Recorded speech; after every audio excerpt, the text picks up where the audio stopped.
যখন জুমার দিন আসে, এই জুমার দিনে যদি কোনো ব্যক্তি সকাল সকাল গোসল করে, আর্লি মর্নিং গোসল করে, গোসল করার পরে তার উত্তম পোশাকটা পরিধান করে, আর গোসলটা করে ফরজ গোসলের মতো, আদর সুগন্ধি খুশবু তার সামর্থ্য অনুযায়ী ব্যবহার করে, এরপরে পায়ে হেঁটে হেঁটে মসজিদে আসে, বাহনে চড়ে নয়, পায়ে হেঁটে হেঁটে।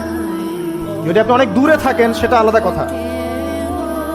এবং ইমামের কাছাকাছি বসে মসজিদে আসার পরে যতটুকু সম্ভব হয় সুন্নত পড়ে নিল, নফল পড়ে নিল, এরপর ইমামের কাছাকাছি এসে বসলো। ইমামের খুতবা শ্রবণ করে মনোযোগের সাথে। খুতবা শ্রবণ করার সময় কাউকে কষ্ট দেয় না। কাউকে কষ্ট দেয় না মানে হচ্ছে যে কেউ কথা বললে তাকে এতটুকু বলে না যে তুমি চুপ করো, কোনো কষ্ট দেয় না। ইমামের খুতবা শ্রবণ করে, নামাজ পড়ে ইমামের সাথে। এই ব্যক্তির আমল নামায় নবী সাল্লাল্লাহু আলাইহি ওয়াসাল্লাম বলছেন যে প্রত্যেক পদক্ষেপের বিনিময়ে 1 বছরের নফল নামাজ আর 1 বছরের নফল রোজার নেকি লেখা হয়। জুমার এই সমস্ত নেকি নষ্ট হয়ে যাবে যদি আমরা এখানে আদব